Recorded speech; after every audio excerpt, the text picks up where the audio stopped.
5 recent best movies on Netflix.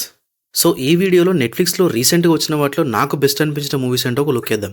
ఒకవేళ నెట్‌ఫ్లిక్స్‌లో ఏం చూడాలని కన్‌ఫ్యూజన్‌లో ఉంటే ఈ లిస్ట్ మీకోసమే. సో, ఇంక లేట్ చేయకుండా ఆ మూవీస్ ఏంటో చూద్దాం. Number 1 dragon. Pradeep Ranganathan love today cinema తీసి తమిళ్‌లోనే కాదు తెలుగులో కూడా మంచి హిట్ కొట్టాడు. మళ్ళీ ఇప్పుడు డ్రాగన్‌తో వచ్చి బ్లాక్ బస్టర్ కొట్టాడు. అండ్ ఈ సినిమా ఒక్క తమిళ్‌లోనే కాదు తెలుగులో కూడా బ్లాక్ బస్టర్ అయింది. సో, స్టోరీ ఏంటంటే డి రాఘవన్ చాలా టాలెంటెడ్ అండ్ బాగా చదువుతాడు. కానీ బీటెక్లో జాయిన్ అయిన తర్వాత మొత్తం పాడైపోతాడు. ఫైనల్గా 48 సప్లీస్తో బయటకొస్తాడు. అసలు ఎందుకు అలా మారాడు అండ్ డి రాఘవన్ కాస్త డ్రాగన్ ఎందుకయ్యాడనే సినిమాలో చూడాలి. బీటెక్ చేసిన వాళ్ళకైతే ఈ సినిమా ఒక రోలర్ కోస్టర్ రైడ్లా ఉంటుంది. దానికి రీజన్ ఏంటంటే బీటెక్లో ఉండే లైఫ్ని, బ్యాక్లాగ్స్ అనే టాపిక్ని, ఫేక్ సర్టిఫికెట్స్తో జాబ్ కొట్టడం, ఇట్లా ఎన్నో పాయింట్స్ని టచ్ చేస్తూ చాలా ఎంటర్టైనింగ్గా తీశారు. సో ప్రతి సీన్ కనెక్ట్ అవుతుంది. సినిమాలో కామెడీ కానీ, డ్రామా కానీ అండ్ ఎమోషనల్ ఆస్పెక్ట్ కానీ అన్నీ చాలా బాగా వర్కౌట్ అయినాయి. సినిమా అయితే డెఫినెట్గా మిస్ అవ్వకుండా చూడండి, అస్సలు రిగ్రెట్ అవ్వరు. అండ్ సినిమాలో మసాలా ఉందా అంటే జస్ట్ అక్కడక్కడ ఉందంతే, కానీ అదేమంత ఇబ్బంది అనిపించకపోవచ్చు.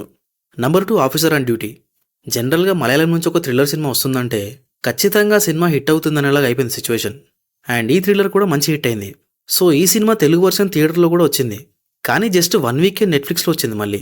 అసలు ఈ మాత్రం దానికి థియేటర్స్లో రిలీజ్ చేయడం ఎందుకో. సో ఎనీవేస్, సినిమా స్టోరీ ఏంటంటే సిఐ హరిశంకర్ తన దగ్గరకు ఒక జ్యువెలరీ మిస్సింగ్ కేసు వస్తుంది. దాన్ని టేకప్ చేసి ఇన్వెస్టిగేట్ చేస్తుంటాడు. సో ఆ కేసులో డీప్గా వెళ్లే కొద్దీ ఈ కేసుకు ఒక 2 మర్డర్స్ లింక్ అయి ఉంటాయి. దీనికన్నా పెద్ద ట్విస్ట్ ఏంటంటే మన హరిశంకర్ పర్సనల్ లైఫ్ కూడా లింక్ అయి ఉంటుంది. అసలు ఇదంతా ఎలా కనెక్ట్ అయిందని సినిమాలో చూడాలి. బేసిక్గా థ్రిల్లర్ సినిమాలకి గ్రిప్పింగ్ స్క్రీన్ ప్లే చాలా ఇంపార్టెంట్. ఈ సినిమాకి అది బాగానే వర్కౌట్ అయింది. మధ్యలో కొంచెం స్లోగా ఉంటుంది అండ్ బోర్ కూడా అనిపిస్తుంది, కానీ అన్ని స్టోరీస్ కనెక్ట్ అవడం వల్ల బాగా అనిపిస్తుంది. థ్రిల్లర్ లవర్స్కి అయితే పక్కా నచ్చుతుంది సినిమా. సో మిస్ అవ్వకుండా చూడండి, సినిమాలో మసాలా ఏం లేదు. Number 3 revelations. Korean drama thriller ఇది. ఈ సినిమాకి టాక్ అయితే మామూలుగా లేదు. అండ్ ఇంకో లక్కీ థింగ్ ఏంటంటే ఈ సినిమా తెలుగులో ఉంది. స్టోరీ ఏంటంటే ఒక అమ్మాయి మిస్సింగ్ కేసును ఒక డిటెక్టివ్ ఇన్వెస్టిగేట్ చేస్తుంటాడు, కానీ ఈ కేసుకు ఒక చర్చ్ పాస్టర్కి లింక్ ఉంటుంది.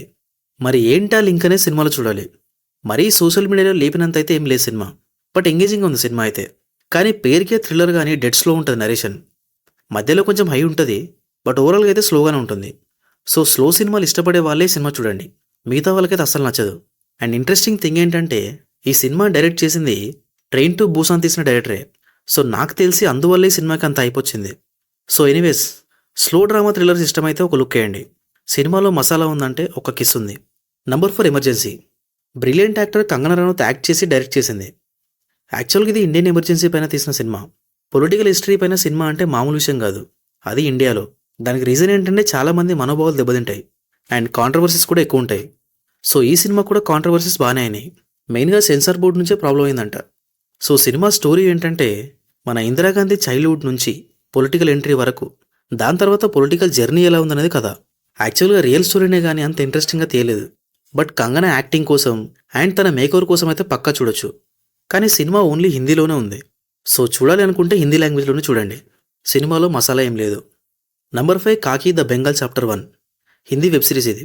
Special 26, baby, MS Dhoni, so ఇలాంటి మూవీస్ తీసిన నీరజ్ పాండే సిరీస్కి క్రియేటర్.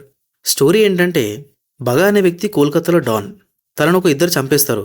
కట్ చేస్తే ఇంకో పక్క SIT టీం హెడ్ అయిన అర్జున్ మైత్రా, తనేమో IPS ఆఫీసర్ మర్డర్ కేసుని ఇన్వెస్టిగేట్ చేస్తుంటాడు.